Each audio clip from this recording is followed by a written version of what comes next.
एक ज़माने में माना जाता था कि जैसे लास्ट लाइन ऑफ ट्रीटमेंट, मतलब जब किसी का कुछ भी मेथड काम नहीं कर रहा है तब अपन आईवीएफ पे जाते हैं। आईवीएफ में हमको ट्यूब की ज़रूरत नहीं है। उस केस में with the single sperm also we can do a baby.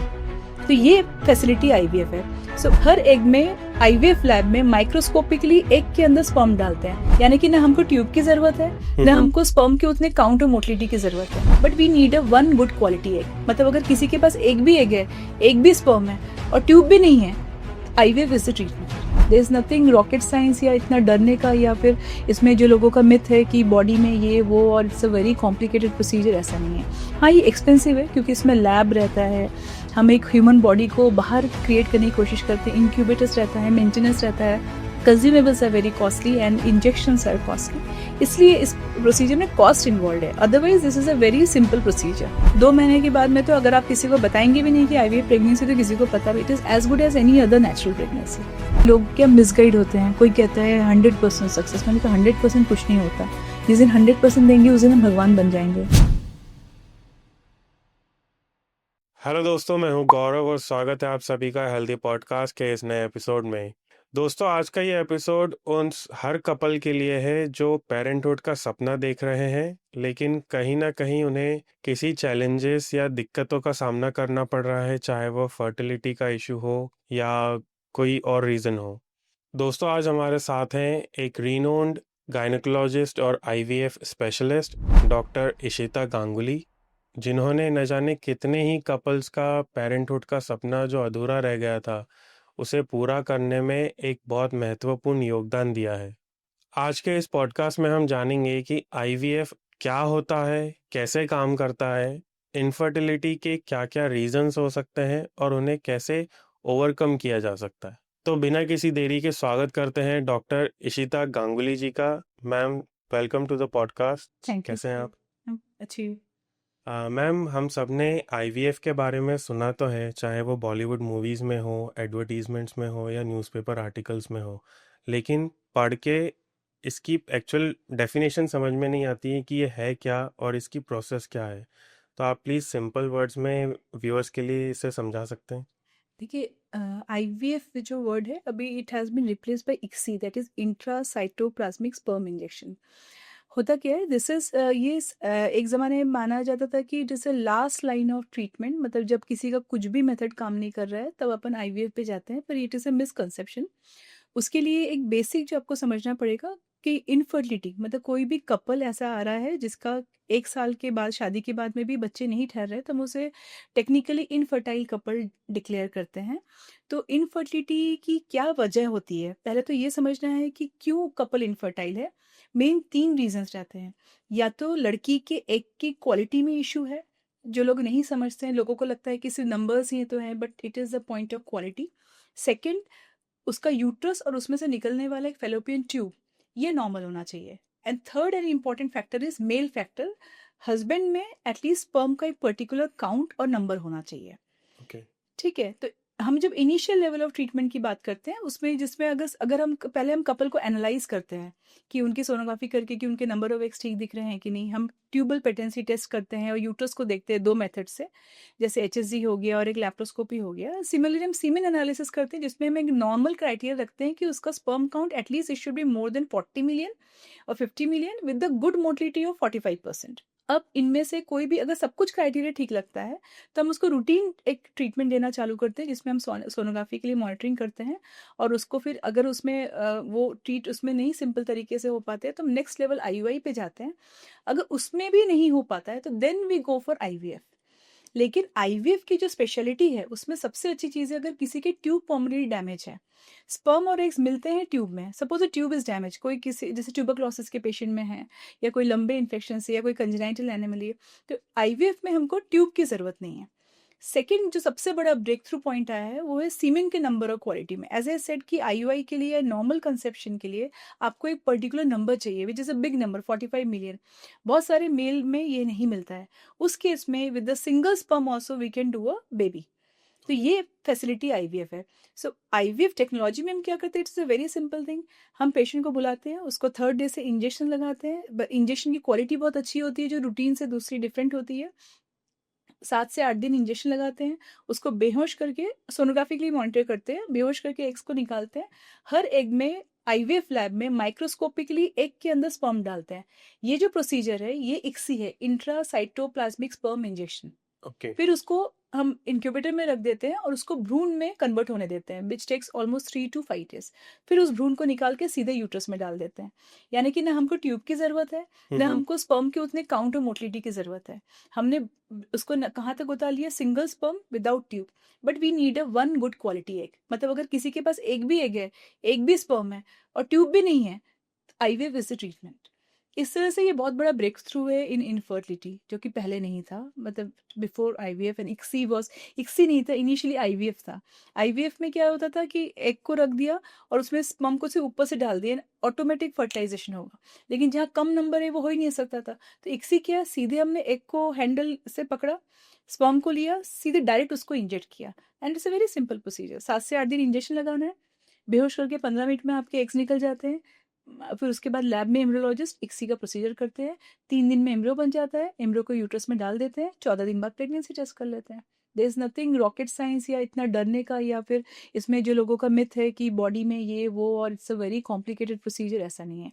हाँ, ये एक्सपेंसिव है क्योंकि इसमें लैब रहता है, हम एक ह्यूमन बॉडी को बाहर क्रिएट करने की कोशिश करते हैं, इंक्यूबेटर्स रहता है, मेंटेनेंस रहता है, consumables are very costly and injections are costly. इसलिए इस प्रोसीजर में कॉस्ट इन्वॉल्व है, otherwise this is a very simple procedure. तो मैम जैसा आपने बताया कि इसमें ऑलमोस्ट 1 to 2 वीक्स का टाइम लगता है। हाँ, मतलब हमने जैसे 8 मिनिमम 8 to 9 डेज का इंजेक्शन है और 4 दिन, मतलब हमको 15 डेज का टाइम चाहिए रहता है। मतलब पेशेंट को बस आना है, इंजेक्शन लगाना है, जाना है। टाइम इतना ज़्यादा नहीं है, पर हाँ रेगुलर आना है डेली बेसिस पर। तो क्या इनकी कुछ साइड इफेक्ट्स भी होते हैं? नहीं होते। आज के इंजेक्शंस मैं तो इतने सालों से प्रैक्टिस कर रही हूँ, मैंने किसी भी पेशेंट को साइड इफेक्ट नहीं देखा। साइड इफेक्ट में अगर एक ही चीज़ मान सकते हैं, जो पीसीओ पेशेंट होते हैं उनको कई बार इंजेक्शन लगाने से वो हाइपर स्टिमुलेशन, यानी कई बार क्या होता है, बहुत सारे इसमें क्या होता है, जब हम इंजेक्शन लगा रहे होते हैं हम बहुत हाई डोज में इंजेक्शन लगाते हैं। दो इंजेक्शन है very good quality, water soluble, ऐसा नहीं होता है। बट कभी कभी पीसीओ यानी जिनके नंबर ऑफ एग्स ज़्यादा होते हैं, उसमें सारे एक साथ ग्रो कर जाते हैं, उसमें कभी कभी बॉडी रिएक्ट करती है और उसमें अपने पेट में कभी पानी भरने लगता है और वैसोकंस्ट्रिक्शन होता है, उसको हम हाइपर स्टिमुलेशन सिंड्रोम बोलते हैं। लेकिन वो भी ऐसा है कि बहुत रेयर है, क्योंकि आज की डेट में जो क्वालिटी ऑफ इंजेक्शन हम रिकॉम्बिनेंट टेक्नोलॉजी का यूज़ कर रहे हैं, इट्स वेरी रेयर। मैंने तो इतने सालों से देखा ही नहीं है। In fact it is almost 10 years ago when I was in Bangalore, मैंने एक केस देखा था, उसके बाद मैंने देखा ही नहीं है। और इसमें भी अगर पता चल जाता है, कुछ भी नहीं करते हैं, we just stop the procedure. हमने जैसे एक्स को निकाल दिया, हम उस साइकिल में एम्ब्रियो को ट्रांसफर नहीं करते हैं, हम उसे एंटागोनिस्ट देके उस साइकिल को क्लोज कर देते हैं। ऑटोमेटिकली ये सेल्फ रिजोल्यूटिंग प्रोसीजर है, खुद ही खत्म हो जाता है। तो ऐसा कोई इतना कोई रिस्क नहीं है इसमें भी। तो स्टार्टिंग के 2 हफ्तों की प्रोसेस के बाद जो अगले 9 मंथ्स होते हैं, उसमें कुछ भी डिफरेंस नहीं रहता। वो जो नेचुरली कंसीव बिल्कुल करते हैं वो नेचुरल, ऑलमोस्ट बिल्कुल सिमिलर रहता बिल्कुल, है। बस सिमिलर, बस एक चीज़ का रहता है कि इनिशियल 2 मंथ्स अपने को ऊपर से प्रोजेस्टेरॉन थेरेपी लेनी पड़ती है टैबलेट के फॉर्म पे। 2 महीने के बाद में तो अगर आप किसी को बताएंगे भी नहीं कि आईवीएफ प्रेगनेंसी, तो किसी को पता भी, it is as good as any other natural pregnancy. Okay. कोई भी डिफरेंस नहीं है, आपको कोई स्पेशल केयर नहीं करना है, कुछ भी एक्स्ट्रा मेडिसिन नहीं लेनी है। 2 महीने के बाद सब कुछ हम बंद कर दें, रूटीन जो आयरन कैल्शियम चलता है वही चलता है। मैम क्या आईवीएफ और टेस्ट ट्यूब बेबी प्रोसेस दोनों सेम ही सेम, है या इसके अलग अलग अलग अलग है? नाम है। टेस्ट ट्यूब बेबी, मैंने कहा ना, जैसे आईवीएफ अब नहीं है, टेस्ट ट्यूब बेबी भी इसी को बोलते हैं। टेस्ट ट्यूब बेबी इसका इसलिए नाम पड़ा था सबसे पहले कि जो फर्स्ट आईवीएफ जिन्होंने किया था उन्होंने टेस्ट ट्यूब में किया था। अभी टेस्ट ट्यूब इज डिफिकल्ट, हम ओके। पेट्री डिश यूज करते हैं, तो उन्होंने उस टाइम पे ट्यूब में किया था, इसलिए इसका नाम पड़ा। It is just a nomenclature, बाकी ये सेम तो चीज ये उसी का एक एडवांस्ड वर्जन कह सकते कह सकते। ICSI is advance version of IVF. So test tube baby इसका पहला का नाम था और कुछ भी नहीं है, सेम, बिल्कुल सेम है। हैं। तो अगर कोई एक कपल पेरेंटहुड के लिए ट्राई कर रहा है, हम्म प्रेगनेंसी के लिए, हम्म तो कौन सी ऐसी स्टेज है जब उन्हें एक डॉक्टर से कंसल्ट करना चाहिए या आईवीएफ के लिए ट्राई करना चाहिए? देखिए, couple counselling is very important. पहले जैसे हम लोग इनफर्टिलिटी कपल का एक सिंपल डेफिनेशन बोलते थे कि किसी की शादी हुई और वो 1 साल के अंदर कंसीव नहीं कर पाते, तो आइए। पर अब ना डेफिनेशन चेंज हो रहा है, and it varies from couple to couple. ये हम इस टाइप की डेफिनेशन एक 24-25 साल की कपल को दे सकते हैं, लेकिन आज के डेट में एज यू सी की लड़कियां अभी लेट शादी करते हैं। अब आप 35-36 के एज के लिए ये आपके लिए एक वैलिड डेफिनेशन नहीं है, कि आप 1 साल बाद आइए, क्योंकि age is a very important factor for the woman. खासकर 35 साल के बाद इंडियन सिनेरियो में हम drastic fall in the egg quality रहता है। मतलब ग्राफ देखोगे तो एक स्टीप फॉल होता है आफ्टर 35 ईयर्स। और एज इतना इंपॉर्टेंट फैक्टर होता है कि हम कितना भी अच्छे से अच्छा इंजेक्शन लगाएं, एज का कोई तोड़ नहीं है। तो इसलिए फिर उस कपल के लिए ये एप्लीकेबल नहीं होता है। उस कपल जैसे कई बार वो पेशेंट कपल खुद ही कंसर्न रहते हैं कि मेरी एज अभी ज़्यादा हो गई है, मेरी शादी को अभी 2 ही महीने हैं, तो उस केस में हम क्या करते हैं, उसका हम एक कंप्लीट एनालिसिस कर लेते हैं। एक सोनोग्राफी करके कुछ ब्लड टेस्ट जैसे एएमएच है, उनका ओवेरियन रिजर्व कैसा है, हस्बैंड का टेस्ट कर लेते हैं। उसके बेसिस पे फिर हम उसे गाइड करते हैं। अगर it varies from person to person, जैसे 35 ईयर्स में भी कई बार बहुत अच्छे नंबर ऑफ एग्स और क्वालिटी जैसा हम लोग को दिख रहा होता है। उसके बाद रेगुलर मेंस्ट्रुअल साइकिल उसकी हिस्ट्री है, और उसके कैरियर में ऐसे कुछ पॉइंट्स है कि वो एकदम से कंसीव नहीं कर पा रही है, तो वी काउंसल कि अगर आपको लग रहा है, हम हमेशा ये काउंसलिंग करते हैं कि आप जितने जल्दी करें कर लीजिए, क्योंकि हमेशा है कि एज एज का कोई ये नहीं है। अगर कपल उस वक्त इंसिस्ट करते हैं कि नहीं हम कितना देर रुक सकते हैं, तो फिर हम कंप्लीट एनालिसिस करके उनको एक एक ओवरव्यू दे देते हैं कि ये आपका स्टेटस है, ये नंबर ऑफ एग्स है, और इसके अनुसार आप फिर डिसाइड कीजिए। तो अगर कपल की एज बिलो 30 है तो उनके बिलो सक्सेस रेशियो ज़्यादा होगा, डेफिनेटली और जैसे जैसे 100%। वो 30 के ऊपर जाते जाएंगे सक्सेस रेशियो कम सक्सेस होने रेट के कम, थर्टी चांसेस थर्टी ज़्यादा टू में होंगे। हल्का सा एक डिफरेंस दिखता है यहाँ पर, हम्म। और 35 के बाद तो डेफिनेटली दिखता है। एज एक बड़ा फैक्टर है हमारे देश में। एक तो एक्चुअल एज असेसमेंट बहुत डिफिकल्ट है, आधार कार्ड के बेसिस पे भी हम कई बार नहीं कह पाता है। ओके। बट फिर भी जो एक्चुअल एज है उस बेसिस में जो 25-26 में जो रिजल्ट्स मिलता है, वो अब 35-36 में बहुत रेयर है। तो ये जो फैक्टर्स आपने बताए थे जिनकी वजह से लोगों को आईवीएफ की प्रोसेस के लिए जाना होता है, चाहे वो इनफर्टिलिटी हो या जो अदर रीजंस आपने बताया, वो ये नेचुरल हार्मोनल रीजंस की वजह से ही होते हैं या आजकल की लाइफस्टाइल भी उसका एक लाइफस्टाइल बड़ा भी बहुत रीजन है? इंपॉर्टेंट फैक्टर है। ये लाइफस्टाइल ही है कि डिलेड मैरिजेस हो रहे हैं, hmm. Everybody is career conscious. Secondly, शादी हो भी जाती है तो हम लोग अपने लाइफ में जहाँ तक हो सकता है पोस्टपोन करने की कोशिश करते हैं। और सेकेंडली, जो मुझे लगता है कि जो ओवेरियन रिजर्व है, ओवेरियन रिजर्व या नंबर ऑफ एग्स जो रहते हैं, ये फिक्स नंबर ऑफ एग्स रहते हैं। जैसे कोई लड़की जिस दिन पैदा होती है उसके फिक्स नंबर ऑफ एग्स है दोनों ओवरीज में, और वो धीरे धीरे करके ओव्यूलेट होते होते एग्स खत्म होने लगता है। ओके। 24-25 एक जो मतलब जो 14 साल की लड़की के नंबर ऑफ एग्स रहेंगे, उससे आधे से भी कम 24 का रहेगा, उससे भी आधे से कम 35 का रहेगा। ओके। ठीक है, तो ये तो एक नेचुरल प्रोसेस है कि ये खत्म हो रहा है। अच्छा, इसमें भी जेनेटिक वेरिएशन रहता है, किसी के बहुत जल्दी कम हो जाते हैं, तो प्री मैच्योर ओवेरियन फेलियर उसको बोलते हैं। अभी हम लोग कई बार दिखता है कि 26-27 में भी हार्डली हम सोनोग्राफी करते एक या दो एग्स दिख रहे होते हैं। तो ये जो रीज़न है, फर्स्ट इज जेनेटिक। कई बार उसके जेनेटिकली नंबर ऑफ एग्स के जल्दी डिप्लीशन होते हैं। आपका जो इंपॉर्टेंट क्वेश्चन है कि लाइफस्टाइल मैटर करता है कि नहीं, बिल्कुल मैटर करता है, क्योंकि लाइफस्टाइल में दो चीज़ बहुत इंपॉर्टेंट है। एक तो डाइट, सभी एग ग्रोथ या कोई भी टिश्यू रहता है उसमें प्रोटीन का बहुत इंपॉर्टेंस रहता है। हम लोग को ये चीज़ कैसे समझ में आती है, जब हम लोग कई बार यंग डोनर्स को बुलाते हैं, वो यूजुअली थोड़ा से लो सोशियो इकोनॉमिक स्टेटा के रहते हैं। पहली बार हम उनको स्टिमुलेट करते हैं तो हमको बहुत अच्छे एग क्वालिटीज़ नहीं मिलते हैं, हम उनको बहुत अच्छा प्रोटीन डाइट देते हैं, प्रोटीन पाउडर। नेक्स्ट टाइम उनका यील्ड बढ़ जाता है। तो डाइट इज़ इंपॉर्टेंट, जिसमें आप अच्छा ग्रीन हेल्दी वेजिटेबल्स खा रहे हैं, अच्छा प्रोटीन ले रहे हैं।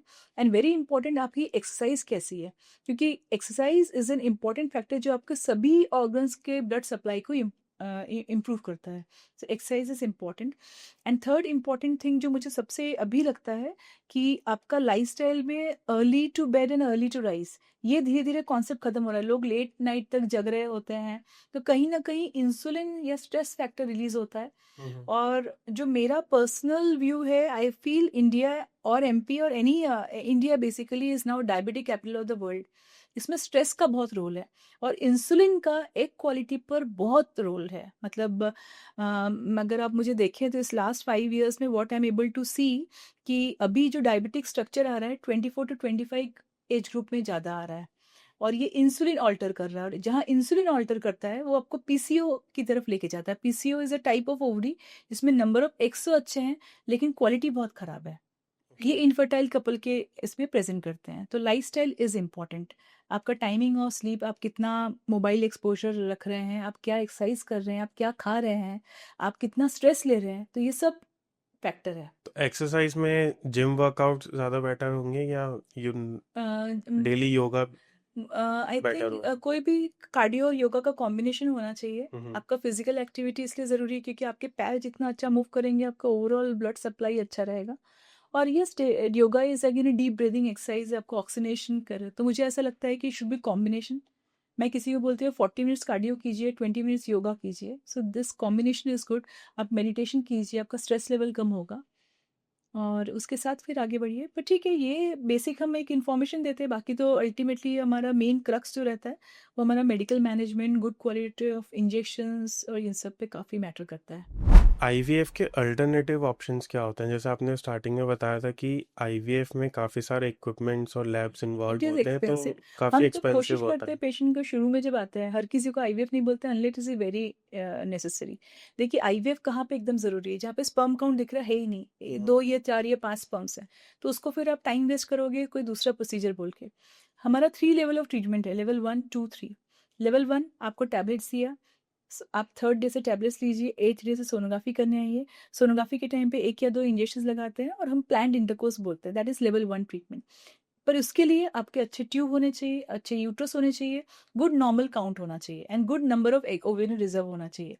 उससे 2-3 साइकिल में अगर नहीं कंसीव हो पा रहा है, लेवल 2 इज़ आईयूआई। उसमें क्या रहता है कि सीमेन को प्रोसेस करते हैं और डायरेक्ट यूट्रस में इंजेक्ट करते हैं, इंट्रा यूट्राइन इंसेमिनेशन।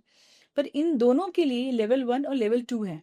पर इन दोनों के लिए जो सबसे ज़रूरी चीज़ है वो है कि good number of the sperm and the count, आपके ट्यूब्स अच्छे होने चाहिए and good ovarian reserve. Okay. मतलब ऑलमोस्ट आप नॉर्मल हैं और कंसीव नहीं कर पा रहे हैं, हम ट्रीटमेंट के फॉर्म में दे रहे हैं।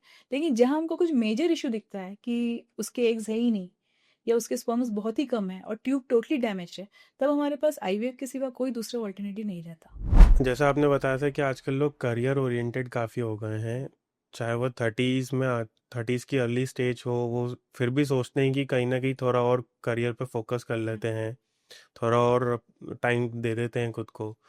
एक कहीं न क्या आपने नोटिस किया है कि लोग आजकल एग फ्रीजिंग के भी ऑप्शन को एग फ्रीजिंग इज चूज कर रहे हैं? कॉमन, आते ही हैं करवाने के लिए and I think it's a very good option. अगर आपको लग रहा है कि बहुत सारे, अगर आपकी शादी नहीं हुई है या you don't want to plan a pregnancy, it's a very good thing. लोगों को लेकिन ये समझना चाहिए कि एग फ्रीजिंग का भी टाइम होता है। अब ओके। 35-30 लोगों के साथ ये रहती है कि काफ़ी लेट समझते हैं इस बात को। वो क्या 34-35 में जब पहुंचते हैं तब डर लगने लगता है कि अभी तो मेरी शादी भी नहीं हुई है तो कब मैं बच्चे करूँ, तब वो फ्रीजिंग के लिए आते हैं। But that is not the right time, क्योंकि तब तक आपके नंबर ऑफ एग्स काफ़ी कम हो चुके होते हैं। जो एग फ्रीजिंग का कॉन्सेप्ट है उसमें clearly it is mention that at least आपके 14 एग्स हम लोग को मिलने चाहिए टू प्रिजर्व। तो उस केस में अगर वो यंगर एज में आ जाए तो it is very good. Usually younger age में कोई आता नहीं, क्योंकि कोई इतना सोच के नहीं चलता कि मेरी शादी 35 साल तक नहीं होगी। हम्म। तो 35 ईयर ओल्ड के लिए प्रोसीजर एक्सपेंसिव हो जाता है, उसको हम लोग कई बार मल्टीपल आईवीएफ साइकिल्स करते हैं और जितने भी एग्स एक साइकिल में रिट्रीव होता है उनको रिट्रीव करके फ्रीज करते हुए जाते हैं। पर वी ऑलवेज टेल देम कि आप कोशिश करो कि एटलीस्ट 15 से 20 एग्स हो हमारे पास। तो एग फ्रीजिंग के भी क्या कुछ साइड इफेक्ट्स होते हैं? नहीं, अभी तक तो नहीं है। इनफैक्ट एग फ्रीजिंग के काफ़ी अच्छे रिजल्ट्स हैं। तो रिजल्ट्स मतलब, लेकिन फिर भी फ्रेश साइकिल से कम है, क्योंकि मैं एज ए सेड कि जो लड़की होती है फ्रीजिंग के लिए थोड़ी सी एज्ड रहती है, बट हमको अच्छे कंसिस्टेंट रिजल्ट्स मिल रहे हैं। Egg freezing is very good. Freezing अभी आज की डेट में बहुत अच्छा, मतलब ये है, मतलब टेक्निकली काफ़ी एडवांस्ड हो गया फ्रीजिंग प्रोसीजर भी, तो it's very good one procedure. जैसे टेस्ट ट्यूब बेबी से और एडवांसमेंट होता रहा, वो आईवीएफ में आया, तो क्या अभी और भी एडवांसमेंट्स हो रहे हैं? बहुत सारा, मतलब टेस्ट ट्यूब बेबी में भी अगर अपन सक्सेस की बात करते हैं तो मैं हमेशा पेशेंट को समझाती हूँ कि लोग क्या मिसगाइड होते हैं। कोई कहता है 100% सक्सेस, मैंने कहा 100% कुछ नहीं होता। जिस दिन 100% देंगे उस दिन हम भगवान बन जाएंगे, तो that is not possible. It's a human body, सब कुछ अच्छा होता है, मतलब embryo is very good quality, सब कुछ अच्छा है। 2 कपल में अगर हम सपोज एग शेयरिंग जो पहले के इसमें अलाउड था, तब भी हम देखते हैं कि एक कपल को सिमिलर एक ही लड़की के एक से कंसीव हो गया पर दूसरे से नहीं। अभी जो नया लेटेस्ट कॉन्सेप्ट आ रहा है, दिस इज इम्यूनोलॉजी। मतलब आपका इम्यूनोलॉजी यानी आपके बॉडी में ऐसे बहुत सारे सेल्स रहते हैं विच आर इम्यूनोलॉजिकल सेल्स, जो एम्ब्रियो को यूट्रस से चिपकने नहीं देता। तो अब उसके ऊपर सारे एडवांसमेंट्स हैं। तो अभी जो नया आ रहा है that is reproductive immunology, which is a further step up. Indore में अभी भी बहुत इस्टेब्लिश नहीं है, पर हाँ दिल्ली बॉम्बे इन सब में है, काफ़ी है। पर हाँ, cost is again a big factor which is involve. तो immunology is again a factor which we are looking into it. बहुत सारे पीआरपी करके आ गया है, प्लेटलेट रिच प्लाज्मा। हम लोग यूट्रस में कई बार एंडोमेट्रियम, सब एंडोमेट्रियल लेयर में इंजेक्ट करते हैं। ऐसे न्यूअर टेक्नोलॉजी तो हर दिन और मतलब आ ही रहा है, हर फील्ड में ही आ रहा है। मैम, अगर एक कपल आईवीएफ के लिए जाना चाहता है किसी डॉक्टर के पास, उन्हें आईवीएफ के बारे में कुछ पता नहीं है, तो क्या ऐसे बेसिक क्वेश्चंस हैं जो उन्हें डॉक्टर से पूछने ही चाहिए? Counselling is very important. जैसे स्टार्टिंग में मतलब कि उनको हम पहले तो ये समझाते हैं कि आईवीएफ की क्यों रिक्वायरमेंट है। और कुछ लोग ऐसे भी होते हैं जो पहले से बायस्ड होके आते हैं कि आईवीएफ सेंटर है तो हम आईवीएफ करने ही आए हैं, तो हम उनको भी गाइड करते हैं कि आपको आईवीएफ की रिक्वायरमेंट नहीं है। हम्म। फॉर एग्जाम्पल, एक छोटा example, PCO ovary. PCO ovary में क्या होता है कि एग स्लो बनते हैं, पर उसके एग्स नहीं बन रहे हैं, 2-3 महीने तक एग्स नहीं बनते हैं, 3-3 महीने पीरियड्स नहीं आता है, तो उनको पेरीफेरी में समझा देते हैं कि आप तो शहर जाओ, वहाँ पे आईवीएफ करा के आओ। पर हम लोग कहते हैं नहीं, आपकी रिक्वायरमेंट नहीं है। तो सबसे पहले फिर हम उनको स्टिमुलेशन देते हैं और उनको बताते हैं कि देखिए आपके एग्स बन रहे हैं, आप नेचुरली भी कंसीव कर सकते हैं। ओके। तो फर्स्ट इज़ कि हम जब काउंसल करते हैं उनको क्लियरली बताते हैं कि आईवीएफ की रिक्वायरमेंट है कि नहीं है, हम्म। है तो क्यों है, और क्या फैक्टर इन्वॉल्व है। मतलब अगर उसमें अगर सक्सेस बहुत अच्छा है, अगर ट्यूबल फैक्टर है, यंग लड़की आई है, यंग कपल आया है, तो हम उनको बोलते हैं कि आपका सक्सेस बहुत अच्छा है।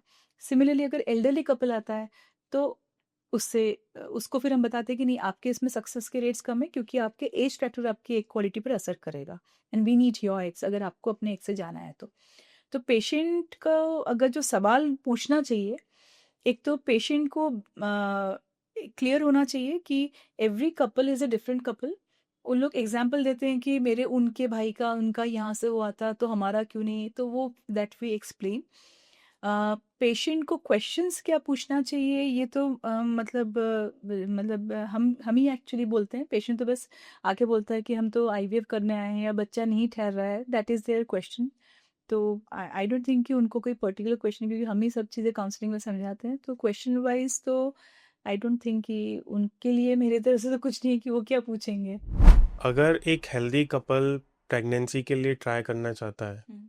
तो उनके लिए क्या टिप्स होंगे आपके? देखिए, हेल्दी कपल अगर आता है, एज ए सेट की एज इज़ अ फैक्टर। आपको वेट करने की ज़रूरत नहीं है कि कब मेरे शादी के 1 साल होंगे, और उसके अगर आप एंक्शस हैं तो इट इज़ हमेशा अच्छा रहता है कि आप जितनी जल्दी विजिट करें, क्योंकि आप विजिट करके आपको एक चीज़ समझ में आ जाएगी क्या क्या फैक्टर्स इन्वॉल्व है, जो मैंने आपको बोला था, फीमेल एंड मेल फैक्टर्स। एक बार वो फैक्टर क्लियर हो जाए तो वो भी क्लियरली समझ जाते हैं कि हम कब तक वेट कर सकते हैं और कितना हमारे लिए सेफ्टी जोन है। तो okay. That is the most important factor. Every individual couple में कुछ भी प्रॉब्लम हो सकता है, और उसको वो समझ ले पहले से, तो उनकी मेंटल प्रिपरेशन हो जाती है, एंड फिर they can proceed. For example, कोई एक गर्ल आई है, शी इज़ 25 ईयर ओल्ड, और हस्बैंड में फैक्टर है कि उसके स्पर्म्स हैं और ऑन द लोअर साइड, तो उसमें हम उनको बोल देते हैं कि आपकी, because your wife is very young, तो आप आराम से 2 साल बाद भी प्लान कर सकते हैं। आप हम हस्बैंड को ट्रीट करते रहते हैं मल्टीविटामिन के थ्रू में कि उनका एक पैरामीटर बढ़ते रहे, एंड देन वी टेल कि आप अगर आईवीएफ के लिए जाना चाहें तो this number is pretty good, and because your wife is young तो हम 2 साल भी वेट कर सकते हैं। तो ऐसे वो individual couple to couple vary करता है।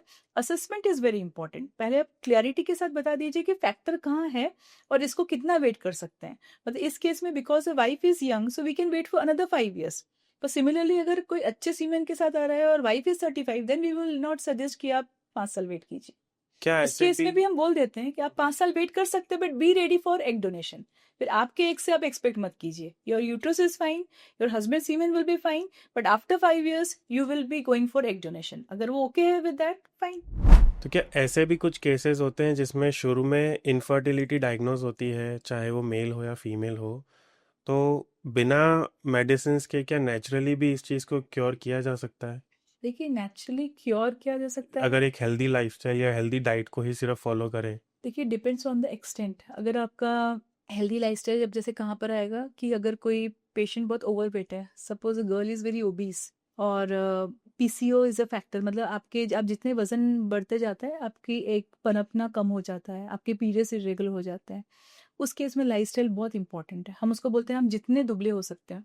Even IVF gives you good results अगर आप अपना 5 से 10 किलो कम कर लो। हम तो कहते हैं लिटरेचर में कि अगर आप 5 किलो वेट कम कर लेते हैं, your your egg quality doubles up. ये एक अब लाइफस्टाइल पे, हम उसको फिर लाइफस्टाइल पे छोड़ सकते हैं। हमने उसको चेक कर लिया कि she is a PCO, husband semen is very good, uterus and tube is fine, मतलब हमको ये समझ में आ गया कि उसका reason of not conceiving is polycystic ovary, तो हम उसको लाइफस्टाइल पे छोड़ सकते हैं। आप 10 किलो वजन कम कीजिए, she is a young girl, आप 6 महीने बाद आइए, आप खुद ही कंसीव हो जाओगे। सिमिलरली अगर हम मेल फैक्टर देखते हैं कि उसका सीमेन बॉर्डर लाइन है, मतलब नॉट वेरी लेस 18 to 20, उसकी लाइफस्टाइल में क्या है, ही स्मोकिंग, टोबैको च्यू कर रहा है, या बहुत ज़्यादा लिकर ये है, देन वी सजेस्ट कि this count is less because of your lifestyle. अगर आप बच्चा चाह रहे हैं तो आप 6 months जुडिशियसली इसको करके दिखाइए। तो अगर वो अपने स्मोकिंग और इन सब को बंद कर देते हैं, 3 months में वापस आपके नंबर और ये अच्छे हो सकते हैं। We can supplement with some multivitamin. तो ओके। इस केस में लाइफस्टाइल बहुत मैटर करता है। जैसा आपने पीसीओ का केस अभी बताया, तो उसमें maybe I am wrong, उसमें शायद ऐसा होता है कि वेट लॉस करना थोड़ा डिफिकल्ट हो जाता है। वेट लॉस डिफिकल्ट, देखिए पीसीओ का मतलब क्या होता है। पीसीओ के लिए मैंने कहा ना, मैंने maximum number of videos PCO ही बनाया है। लोगों को बहुत मिसकंसेप्शन है व्हाट इज पीसीओ। तो जब भी कोई पेशेंट मेरे पास पूछने आता है व्हाट इज पीसीओ, तो मैं सबसे पहला क्वेश्चन ये पूछती हूँ कि आप क्या समझते हैं कि why menstruation occurs and what is PCO. मैं उनसे उल्टा क्वेश्चन पूछती हूँ। Most of the people answer me polycystic ovary, ovary में गठान है, इसमें सिस्ट है, इसमें ऑपरेशन की ज़रूरत है, इसमें ऐसा है। मैंने कहा नथिंग, ऐसा कुछ भी नहीं है। पीसीओ का मतलब होता है कि normally when a girl is born, वो एक पर्टिकुलर नंबर ऑफ फॉलिकल्स रहते हैं, उसमें एग्स रहता है, उसके साथ बॉर्न हुई, ठीक है। अब जिनकी फैमिली में पीसीओ, मतलब अब क्या होता है, जब वो 14 साल की हुई या 13 साल की हुई, उसका एक एक करके एग रिलीज होना चालू हुआ, हम्म। करके एक एक करके खत्म होता गया। 24-25 साल तक उसकी लाइफ ही होगी, 50 years तक सारे एग्स खत्म हो गए, मीनोपॉज आ गया। ये एक नेचुरल रिप्रोडक्टिव साइकिल है फीमेल का। यानी कि in a year a girl should release 12 eggs in a year. PCO कब होता है, यूजुअली डायबिटिक फैमिली वालों को होता है। डायबिटिक का मतलब होता है कि आपके ब्लड शुगर बढ़े हुए हैं बॉडी में। क्यों? क्योंकि आपका जेनेटिकली जो इंसुलिन बोल के हार्मोन होता है जो कि शुगर को कंट्रोल करता है, वो इंसुलिन गड़बड़ है। ये इंसुलिन ही कल्प्रिट होता है पीसीओ बनाने के लिए। ये क्या करता है, आपके ओवरी में भी काम करता है, ओवरी में आपको एग को पनपने नहीं देता, एग ओके। वहीं के वहीं रखे रह जाते हैं। यानी कि वो 2-2 3-3 महीने में एग्स पनप रहे हैं। तो एक लड़की जिसके साल में 12 एग रिलीज हो जा रहे हैं और एक लड़की जिसके साल में मान के चलिए 6 ही एग रिलीज हो रहा है, जब मैं दोनों की सोनोग्राफी करूंगी तो ऑब्वियस है कि जिसके सिर्फ 6 ही एग रिलीज हो रहे हैं उसके ज्यादा दिखेंगे एग्स, हम्म। या फॉलिकल्स एक्चुअली दिखता है। तो this ovary with more number of follicles, multiple small follicle, is a PCO ovary. Okay. Simple definition है पीसीओ का। पीसीओ कोई सिस्ट नहीं है, कोई गठान नहीं है, ये चीज समझते नहीं है। Unfortunately most of the gynaecologist also do not understand. PCOD और पीसीओएस ये पीसीओ, एक ही है या हाँ अलग देखिए है? पीसीओडी अब टर्मिनोलॉजी यूज नहीं होता। ओके। पीसीओ यानी ओवरी, ओके। पॉलीसिस्टिक ओवरी यानी any ovary which contains more follicles, क्योंकि ओके। निकल नहीं पा रहा है। गर्ल आती है, वो बोलती है मैडम मेरे को पीरियड्स नहीं आ रहे हैं, मेरे सिर के बाल कम हो रहे हैं, मेरे मुंह में हेयर ज्यादा हो रहे हैं, पिंपल्स हो रहे हैं, I am not able to conceive. मैं सोनोग्राफी करूंगी, मुझे पीसीओ ओवरी दिखेगा। A PCO ovary with multiple group of symptoms is known as syndrome। जो 4 से 5 सिम्टम्स बता रही है, जैसे मेरे को बच्चे नहीं हो रहे, पीरियड्स नहीं आ रहा है, हेयर फॉल, तो बहुत सारे सिम्टम्स हो गए, तो ग्रुप ऑफ सिम्टम्स को हम सिंड्रोम बोलते हैं। Hmm. Combined with the sonographic feature polycystic ovarian syndrome, ये शब्द उससे है। और ओके। पीसीओडी अब यूज नहीं होता word. PCO is ovary, group of symptoms के साथ उसको जोड़ देते हैं तो पीसीओस, पॉलीसिस्टिक ओवेरियन सिंड्रोम। तो जिन्हें पीसीओ हो, उन्हें उनके लिए भी काफ़ी हाई चांसेस होते हैं कि वो नेचुरली कंसीव कर बिल्कुल सके। कर सकते हैं आप। जैसे आपने कहा कि उनके लिए डिफिकल्ट होता है वेट लॉस करना, बिल्कुल डिफिकल्ट होता है, क्योंकि जेनेटिकली उनकी बॉडी में इंसुलिन करके हार्मोन है जो कि गड़बड़ है। Genetically it is a disformed insulin. Insulin का दूसरा काम होता है वेट बहुत जल्दी गेन करा देता है, इसलिए पीसीओ गर्ल टिपिकली बहुत मोटे होते हैं। और हम्म। उनकी कंप्लेन ये होती है कि हम जिम जाते हैं तो बाकी लोग तो आधे घंटे में वेट कम कर लेते हैं, हम 2-2 घंटे एक्सरसाइज करके नहीं कर पाते हैं। Yes it is very difficult, लेकिन उनके पास यही सॉल्यूशन है। तो हम यही समझाते हैं कि भले ही आपका वेट कम नहीं हो रहा है, लेकिन जो फिजिकल आपका जो मेटाबॉलिज्म बढ़ रहा है, ये भी आपको हेल्प करेगा, और ये डेफिनेटली हेल्प करता है। उसके बाद फिर हम उनको शुगर चार्टिंग करवाते हैं, शुगर ऑल्टर्ड मिलता है तो शुगर को टेपर करते हैं, इंसुलिन सेंसिटाइजर्स देते हैं, इस तरह से हेल्प करते हैं। But yes lifestyle is very very important. आप जितनी कसरत करेंगे, जितना वेट कर, इंसुलिन का सबसे बड़ा तोड़ होता है your lifestyle and good exercise, जिसमें आपका कार्डियो बहुत काम करता है। जितना आपका पसीना निकलेगा, जितनी फिजिकल एक्टिविटी होगी, आपका इंसुलिन ड्रॉप होगा, आपके एग खुद ब खुद पनपने लगेंगे, okay. And it will be good quality egg. So that is how you conceive. आपको किसी ट्रीटमेंट के आने की जरूरत ही नहीं है अगर आप सच में उतना कर लेते हैं तो। ओके। तो जैसे पेशेंट्स कहते हैं कि हम 2 घंटे वर्कआउट के बाद भी उतना वेट लॉस नहीं कर पा रहे, हम्म, लेकिन एटलीस्ट ये है कि वो उतना वेट गेन भी नहीं कर रहे। नहीं कर रहे हैं, एटलीस्ट उन्होंने मेंटेन किया है। हम्म। फिर हम उसको एडिशनल सपोर्ट देते हैं, हम उनको इंसुलिन सेंसिटाइजर्स देते हैं, उनको हम शुगर मॉनिटरिंग सिखाते हैं। See sugar is a very important thing to be monitored. Sugar monitoring के लिए जो सबसे बड़ी गलती लोग करते हैं कि वो लैब से टेस्ट कराते हैं। जैसे कोई भी जाएगा कि मुझे शुगर टेस्ट कराना है, मैं लैब में चली गई, अपना ब्लड का सैंपल दे दिया, that is wrong. American diabetic association has clearly said okay. कि अब शुगर मॉनिटरिंग का एक ही तरीका होता है, वो है ग्लूकोमीटर लेके चेक कीजिए। हम्म। ग्लूकोमीटर क्या होता है, एक छोटी सी मशीन होती है, प्रिक करके देखिए। शुगर के साथ क्या होता है, वो बहुत फ्लक्चुएट होता है। आपने क्या खाया, आपने कब खाया। फॉर एग्जाम्पल जो बहुत सीवियर डायबिटिक है, 400-500 है, वो लैब टेस्ट में डिटेक्ट हो जाएंगे। लेकिन जो बॉर्डर लाइन वाला जो ग्रुप है, जिसको हम ग्लूकोज इंटॉलरेंस बोलते हैं, वो डिटेक्ट करना लैब में बहुत डिफिकल्ट होता है। उसके लिए आपको मॉनिटरिंग करनी है। मॉनिटरिंग का क्या एडवांटेज है कि शुगर ऐसी चीज नहीं है कि आज आपने एक ब्लड सैंपल लिया और डिक्लेयर कर दिया कि मैं शुगर फ्री हूँ। Hmm. Sugar is something to be monitored every second और थर्ड डे। मतलब वीक में फास्टिंग ब्लड शुगर कीजिए 1-2 बार, डिनर के 2 घंटे बाद कीजिए। You make a chart and then you see कितना फ्लक्चुएट है। एक दिन तो आपको 80 मिलेगा, एक दिन आपको 120 मिलेगा। ओके। फिर आपको समझ में आएगा कि उस दिन मैंने रात को क्या खाया था कि आज मेरा 120 है। And that is the first line of treatment. आप सेल्फ मॉनिटरिंग करो, आप खुद देखो कि उस दिन मैंने 1 घंटे एक्सरसाइज की थी तो मेरे 85 है, मैंने 2 दिन एक्सरसाइज नहीं की तो मेरे 120 चला गया। तो this is your guide and this is your self treatment, and that this is the most important way of treatment. और ये इसलिए भी इंपॉर्टेंट है कि फास्टिंग ब्लड शुगर, स्पेशली अगर प्रेग्नेंट लेडीज में फर्स्ट 3 मंथ्स में बढ़ा रहा, तो उसमें बेबी में एनोमलीज आ सकती है, खासकर cardiac anomalies, and it is very very common.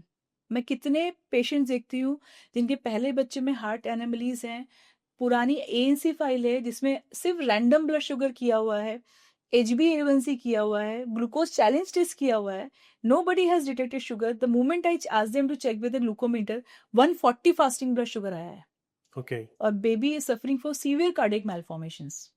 ये एनिमलीज क्या होते हैं? एनोमलीज यानी डिफॉर्मिटीज, जैसे आपके हार्ट में छेद है, ओके। वेंट्रिकुलर सेप्टल डिफेक्ट है, हार्ट में छेद है, या कुछ हार्ट के एनोमलीज हैं। शुगर से बहुत सारी एनोमलीज होती हैं। आपकी आंतों की एनोमली हो सकती है, इंटेस्टिनल ट्रैक्ट में कई बार गड़बड़ होता है, एनस जो लैट्रिन का रास्ता होता है उसमें इशू आता है, हार्ट का इशू आता है। ये टिपिकल प्रेजेंटेशन में अभी जो देख रही हूँ last 10 years, obese girl, PCO girl जिसका शुगर का कोई मतलब डिटेक्ट नहीं किया गया है, काफ़ी कॉमनली दिखता है।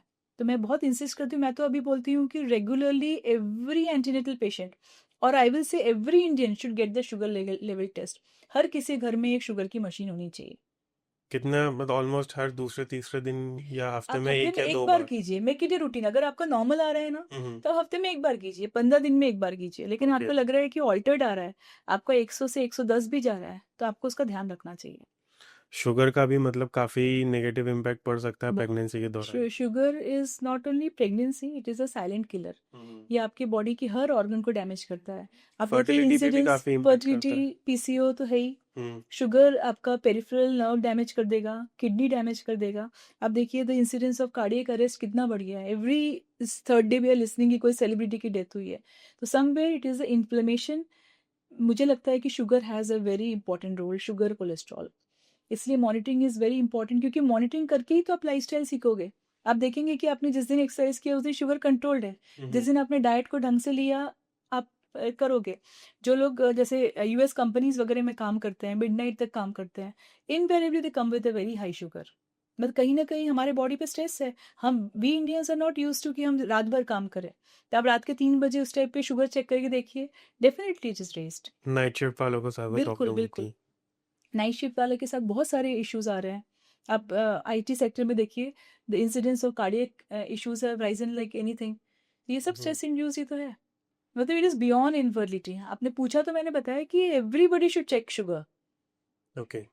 शुगर का तो ये इश्यू समझ में नहीं आता है। इवन एंडोक्राइनोलॉजिस्ट जो रहते हैं, जो शुगर के मैनेज करते हैं वाले, ये भी ग्लूकोमीटर का सजेशन नहीं देते उतना ज़्यादा। जबकि American diabetic association clearly said. और मैं जिनकी बात कर रही हूँ ना, मतलब जिनके बच्चे कार्डियक डिजीज वाले अभी आ रहे हैं 4-5, उनका फास्टिंग में मैंने पकड़ा है। लेकिन जब मैंने उनको एंडोक्राइनोलॉज को पास भेजा तो उन्होंने रूटीन ब्लड टेस्ट करा के सब नॉर्मल करके छोड़ दिया। फिर जब मैंने उनकी चार्टिंग करा के भेजा कि सर देखिए चार्ट, फिर वो एकदम ये करी ये कैसे हो सकता है, then they started the tablets. फिर ऐसी हालत है कि अब इंसुलिन में भी कंट्रोल नहीं हो रहा है। कल तो उन्होंने नॉर्मल बोल के ही भेज दिया था कि सब कुछ तो नॉर्मल है। तो ये अवेयरनेस थोड़ी सी कम है अभी भी। इनफर्टिलिटी हो या और भी दूसरे हेल्थ से रिलेटेड टॉपिक्स हों, क्या आपको लगता है हेल्थ अवेयरनेस की और कमी है इंडिया में? बहुत कमी है, हर नॉलेज की कमी है इंडियंस में। मैं अपना शीट नहीं लाई हूँ, मैं उसमें लिख के ही रखती हूँ। I don't know it is MP, और मैं पहले हैदराबाद में भी थी, बैंगलोर में भी थी, तो मुझे उस टाइम तो ध्यान नहीं दिया था। अवेयरनेस तो इतना कम है। आप मान के चलिए 95% वुमन, डिग्री है सिर्फ एक, एजुकेशन है, लेकिन बस किस लिए करते हैं एजुकेशन मुझे नहीं पता।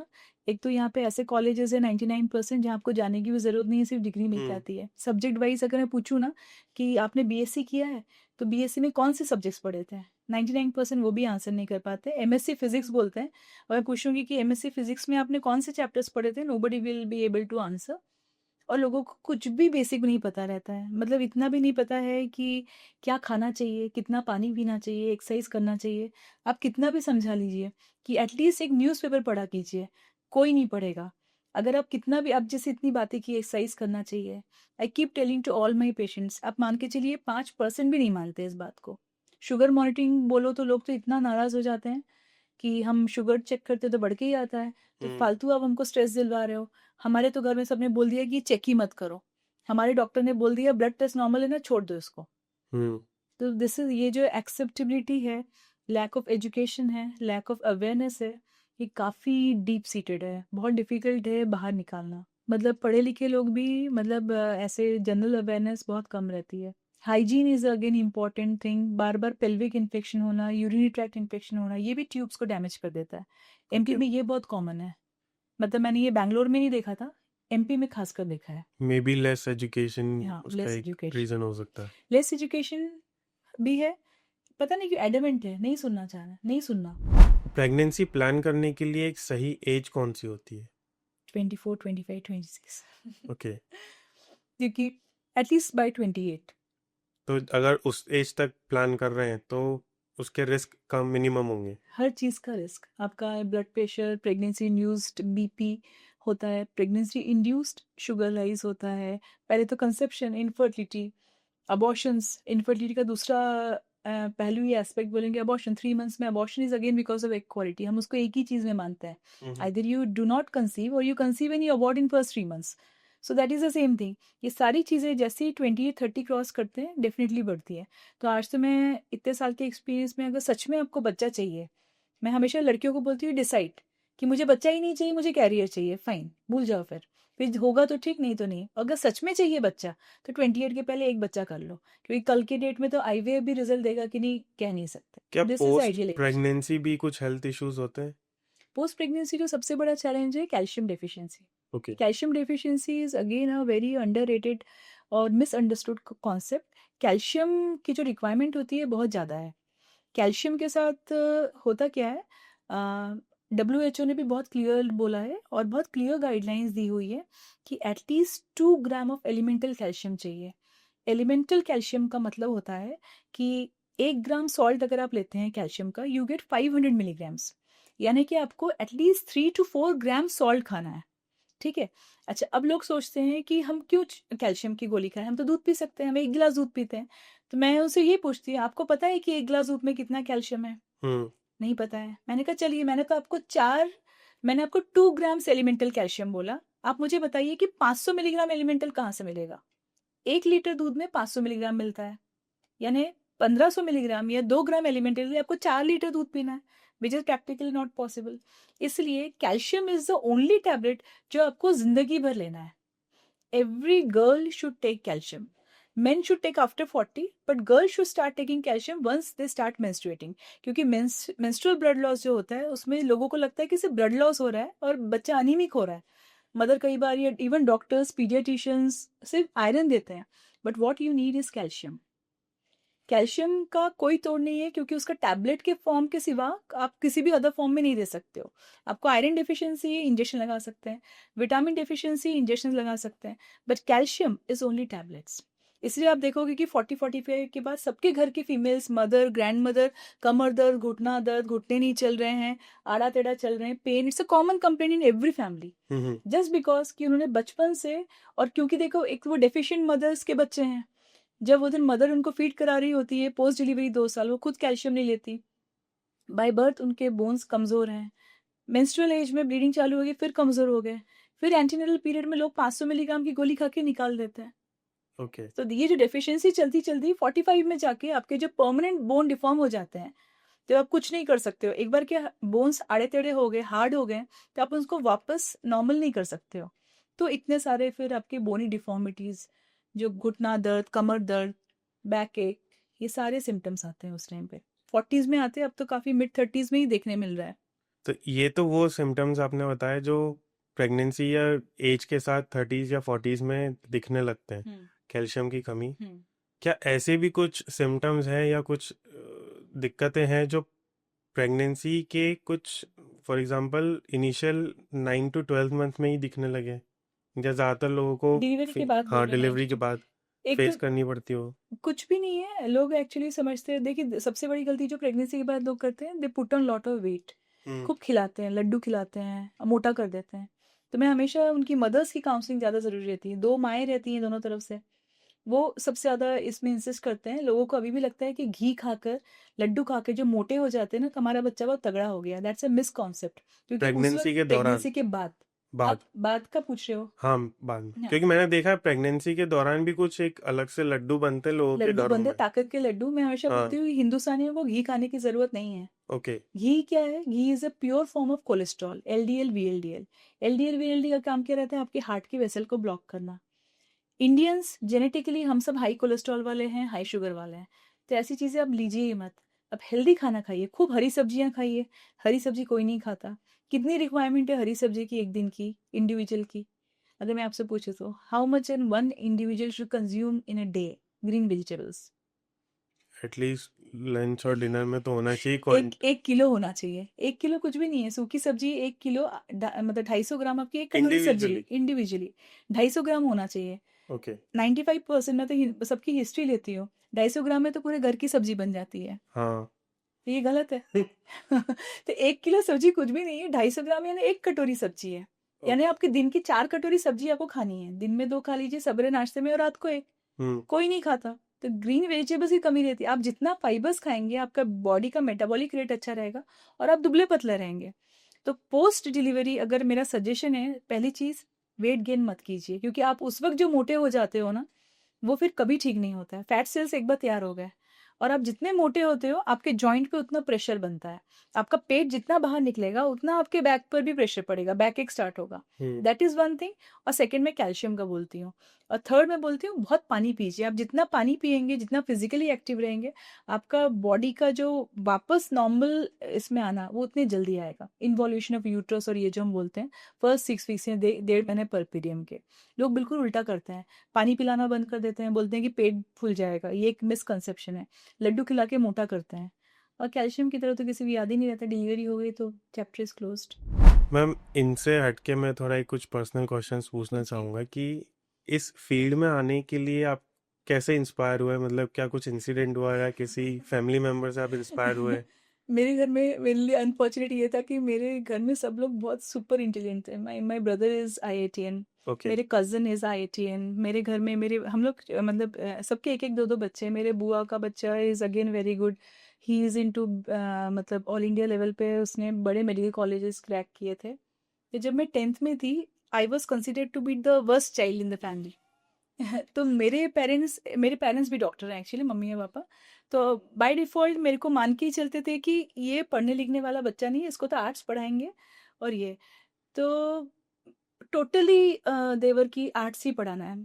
तो मेरे लिए जो सबसे लक की रहा कि when I was in 10th, तब मुझे एक तो रियलाइज़ होने लगा कि अगर मतलब जैसे बच्चे के हम लोग जब बच्चे बैठते हैं एक साथ या कज़न्स आते हैं, तो मेरी कोई वैल्यू नहीं है फ़र्स्ट ऑफ़ ऑल। तो लोग मुझे हमेशा बहुत इन्फीरियर समझते हैं। तो मेरे मन में कहीं न कहीं वो चीज़ आने लग गई थी कि मुझे कुछ ना कुछ करना पड़ेगा, नहीं तो ये हमेशा मुझे ऐसे ही सोचते रहेंगे। ये एक चीज़ आई थी। और वो सबसे बड़ा ड्राइव था कि मुझे कुछ करना है। क्या करना है मुझे नहीं पता, आईआईटी वगैरह तो मेरे से क्रैक नहीं होता था, एटलीस्ट मुझे लग रहा था कि मेडिकल फील्ड में जाना है क्योंकि घर में एटमॉस्फेयर था मेडिकल का। पर मेरे पेरेंट्स बिल्कुल एडमेंट थे कि नहीं नहीं, तुम तो पढ़ने में अच्छी हो ही नहीं, मेडिकल तो तुम्हारा हो ही नहीं सकता। मेरे मदर का बिल्कुल stay, my mother was also topper all the time. Okay. वो भोपाल मेडिकल कॉलेज से पास आउट थी। तो उन्होंने मुझे बोला कि अब 10th के बाद 11th में तो तुमको आर्ट्स में ही जाना है। तो उन्होंने मुझे आर्ट्स के स्कूल में एडमिशन करने के, लेकिन उस टाइम पे जब हम लोग 10th बोर्ड में थे तब अपना जो ये हुआ था आरक्षण का बहुत बड़ा ये हुआ था, उसमें काफ़ी बच्चों ने सुसाइड किया था। आप लोग को पता होगा कि नहीं। उस टाइम पे जनता दल की पार्टी थी और रिजर्वेशंस को बहुत बढ़ा दिया गया था। जनरल कैटेगरी का बहुत ह्यू एंड क्राई हुआ था, तो उस टाइम पे स्कूल्स बंद थे काफ़ी दिनों तक। ओके। तो 6 महीने तक 10th बोर्ड का रिजल्ट ही डिक्लेयर नहीं हुआ था because of all this thing which was happening, pan India level पे हो रहा था। बहुत सारे जनरल कैटेगरी के बच्चे सुसाइड कर रहे थे। आपके जेडी पार्टी थी उस टाइम पे, अपने ये प्राइम मिनिस्टर थे, जनता दल के कौन थे उस टाइम पे, उनकी तो पार्टी ही गिर गई बिकॉज ऑफ दिस आरक्षण के आंदोलन के चलते। याद नहीं आ रहा मुझे क्योंकि मैं 10th में थी। तो उस टाइम पे 6 महीने डिले हो गया मेरे। अब क्या हुआ कि अब मेरे को आर्ट्स के स्कूल में लेकर गए फिर से मेरे पेरेंट्स पकड़ के कि इसको तो एडमिशन कराना है आर्ट्स में। मेरे स्कूल में आर्ट्स नहीं था, तो उन्होंने मना कर दिया कि 10th बोर्ड का रिजल्ट ही नहीं है तो 11th में एडमिशन कहाँ से देंगे। तो बाय डिफ़ॉल्ट फिर मुझे मेरे स्कूल में बायोलॉजी और मैथ्स का ही सेक्शन था। और मेरे प्रिंसिपल काफ़ी ये थे कि वो मेरे पेरेंट्स को समझाते भी थे कि आप जितना अपने बच्चे को इन्फीरियर समझ रहे हो इतना इन्फीरियर नहीं है। तो he allowed me to sit in the bio section. Okay. फिर जब मैंने बायोलॉजी पढ़ना चालू किया तब मुझे लगा कि पापा मैं कर सकती हूँ, तो मुझे अब 11th 12th पढ़ने दीजिए, उसके बाद जहाँ एडमिशन करना है कर देना। मैंने 11th 12th पढ़ा, पीएमटी दिया, फिर मुझे उठा के उन्होंने आर्ट्स कॉलेज में एडमिट कर दिया। लेकिन पीएमटी में उस टाइम पे मेरा फर्स्ट अटेम्प्ट में ही वेटनरी में सिलेक्शन हो गया था। तब मेरे पेरेंट्स को थोड़ा सा कॉन्फिडेंस आया कि ये पढ़ के कर सकती है। Then my father give me a condition कि मैं तुम्हें ट्यूशन के लिए फीस के पैसे दूंगा, लेकिन अगर तुम गवर्नमेंट कॉलेज में सिलेक्ट नहीं हुए तो प्राइवेट नहीं पढ़ाऊंगा। आई क्लियर मेरी टॉप 100 में रैंक थी उसके बाद। That is how I became doctor.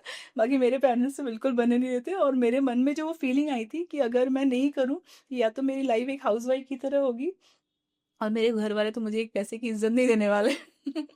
तो वो एक ड्राइव था, that was a big drive. मतलब मेरे दिमाग में ऐसा दहशत सा बैठ गया था कि अगर मैंने मेडिकल नहीं क्लियर किया तो या तो मेरी लाइफ एक हाउसवाइफ की तरह होगी और मेरे कजन्स तो मुझे नेक्स्ट इसमें कोई बुलाएंगे ही नहीं, मतलब I am out of the team. क्योंकि वो सबको ही बहुत ही अच्छे हैं, आज भी सब वेल एस्टेब्लिश्ड है। डॉक्टर की एजुकेशन स्टार्ट करने के बाद ये आपने कैसे डिसाइड किया कि मुझे गायनेक बनना है? गायनेकोलॉजिस्ट इसलिए बना है क्योंकि एज ए लड़कियों का एक ही ब्रांच चलता है एक्चुअली, फिजिशियंस बोलिए, एंडोक्राइनोलॉजिस्ट बोलिए, सम अदर उस टाइम पे और हमारे टाइम पे तो 15 साल पहले और भी ये था। और मैं सर्जिकली, मुझे सर्जिकल फील्ड बहुत अच्छा लगता था। ओके। जनरल सर्जन्स लड़कियां नहीं बन सकती हैं, नहीं अभी भी नहीं है, आज की डेट में बहुत ही रेयर है। तो फिर इसका इसका भी रीजन?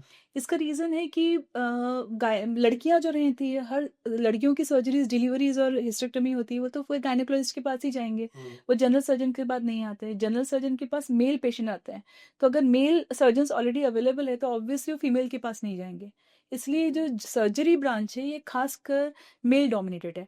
इनफैक्ट मैं बोलूँगी कि सारे ब्रांचेस मेल डोमिनेटेड है। अब धीरे धीरे कॉन्सेप्ट चेंज हुआ है, कार्डियोलॉजिस्ट अब लड़कियां हैं, एंडोक्राइनोलॉजिस्ट लड़कियां हैं।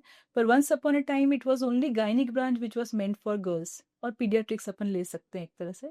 बाकी सब male dominated, orthopaedic is male, surgery is male, medicine is male, super speciality भी मेल ही है।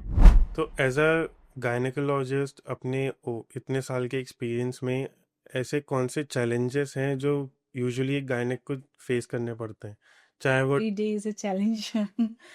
शायद ये हो सकता है मैं गलत हूँ, आपको कभी भी कॉल आ सकता है हाँ, कि गायनिक का डिलीवरी सबसे है? बड़ा ये है कि आपको हमेशा रेडी रहना है हम्म। मेडिकल इमरजेंसीज के लिए। और चैलेंजेस ये है कि जैसे हम लोग कई बार मिडनाइट करना पड़ता है और एकदम से केस, जैसे मैंने एक सिंपल सीजर किया और सडनली ब्लीड करना चालू किया, रात के 3 साढ़े 3 बजे कर रहे हैं, तो ऑब्वियसली चीज़ें रेस्ट्रिक्टेड हैं।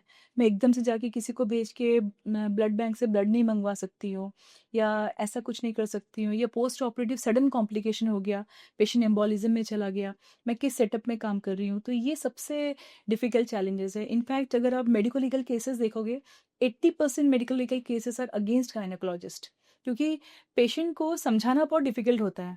हमारे साथ सबसे बड़ा इशू ये है कि हमारे पेशेंट्स यंग होते हैं, अब यंग लड़की डिलीवर होने आई है, यंग इनफर्टिलिटी के लिए आई है, सडनली मैं अच्छी खासी पेशेंट आई, उसको मैं लेबर का ट्रायल दे रही हूँ, मैं अंदर सीजर करने गई, सडन एम्बोलिज्म हो गया ओके। और पेशेंट की डेथ हो गई। बाहर आके एक्सप्लेन करना कि एक 25 साल की डेथ हो गई, कोई नहीं समझता। Nobody understand what is embolism. लोग तो यही समझेंगे कि आपने अंदर ऑपरेशन थिएटर में लेके गए, आपने कुछ किया और पेशेंट की डेथ हो गई। इसलिए बहुत डिफिकल्ट होता है, खासकर जो लोग पेरीफेरी में प्रैक्टिस कर रहे हैं उनके लिए तो और भी डिफिकल्ट है। आज इंदौर में तो मेरे पास बहुत सारे कॉर्पोरेट सेटअप है जहाँ पे मैं अच्छे से अच्छा आईसीयू फैसिलिटीज अवेल कर सकती हूँ, बट आप सोचिए थोड़ा सा पेरीफेरी में चले जाइए तो वहाँ तो बहुत डिफिकल्ट है। तो जब आपको इस तरह का क्रिटिसिज्म फेस करना पड़ता है, तो आप अपने आप को कैसे मोटिवेट करते हैं, या उस देखिए सिचुएशन को काउंसलिंग कैसे करते हैंडल हैं, करते हैं अपने आप को? अपने को तो करना ही पड़ता है, there is no way out. आपको you have to be strong, very very strong. Specially mortalities भी अगर होती हैं, death is very very difficult to handle, क्योंकि उसमें क्या होता है, घर के रिलेटिव्स जो रहते हैं वो तो बहुत दुखी रहते हैं, बीच में भड़काने वाले बहुत सारे लोग भी आते हैं। तो उस केस में पहली चीज़ तो काउंसलिंग होती है, जितना भी काउंसलिंग कर लीजिए, पर आप मान के चलिए कि वो आपका कोर्ट केस अब पुलिस केस बनेगा ही। और हम लोग मतलब मेंटली तो we have to face it, there is no way out. कई बार होता ही है और आपको सभी को फेस करना पड़ता है, जो भी उसके पीछे का हैरेसमेंट है, मेंटल टॉर्चर है, डेफिनेटली मेंटल ट्रॉमा है। आपकी लाइफ भी अप एंड डाउन हो जाती है, आपका खुद का कॉन्फिडेंस भी कुछ दिन के लिए शेक हो जाता है, और लोगों की बातें तो सुननी पड़ती हैं, फिर आपका पुलिस है, ये है, everything you have to face. क्या ऐसा कोई केस आपको याद है जो आपके लिए मेमोरेबल या रहा हो, या अच्छा या स्पेशल बुरा? रहा हो, जो आप शेयर करना चाहें? दोनों चीज़ें। देखिए अच्छा तो कई बार होता है, जैसे हम इनफर्टिलिटी में तो it's a very rewarding one, क्योंकि जो लोग कपल नहीं हो पा रहे हैं, तो मतलब मेरे पास ऐसे कुछ कुछ कपल्स हैं, they are very very actually good people and establish in Indore. वो तो इतने थैंकफुल है, मतलब लाइक इट्स 6 years जब उनका बच्चा हुआ था, पर अभी भी हर फेस्टिवल में आके मतलब बहुत ही ग्रेटिट्यूड शो करते हैं। ऐसे बहुत सारे कपल रहते हैं, और एट द सेम टाइम ऐसे भी लोग हैं जब बहुत अच्छा काम करके भी चले जाए और बहुत अच्छा करके भी जाएं, पर बाद में चल के कुछ ना कुछ उनको इश्यूज रहते हैं, वो इंडिविजुअल रहता ही है। याद रखने की अगर बात करेंगे तो जो सबसे पेनफुल इवेंट्स होते हैं, जो कभी डेथ्स हुई हैं या मॉर्टेलिटीज़ हुई हैं जिसमें हम लोग को बहुत ज़्यादा पुलिस और इनको फेस करना पड़ा है, या मॉब को फेस करना पड़ा है, तो that is really bad situation that we have gone across. मतलब इवन ऐसी भी सिचुएशंस आई हैं कि फीमेल बेबी हुई है अभी, जी। मतलब अभी लेटेस्ट लास्ट 1 year में ऐसा हो गया कि सेकेंड बेबी फीमेल हो गई है और उन लोगों ने टोटली उसे रिजेक्ट कर दिया कि हमारा बच्चा ही नहीं है। उस केस में फिर पुलिस इन्वॉल्व हुई है, सब हुआ है, तो ऐसे भी चेंजेस, मतलब जिसमें आपने कुछ भी नहीं किया है, बट पेरेंट्स आर बायस्ड कि हम फीमेल बच्चे को घर लेके ही नहीं जाएंगे। ये मेंटेलिटी आज भी है लोगों में। बहुत ज़्यादा है। It is not 1 and 2%, it is 100%। Every couple wants only male baby. अगर आईवीएफ के बाद फीमेल हो गई तो लोग बोलते हैं हमारा तो ट्रीटमेंट ही फेल हो गया, लड़की ही दी थी तो आईवीएफ कराने की क्या जरूरत थी।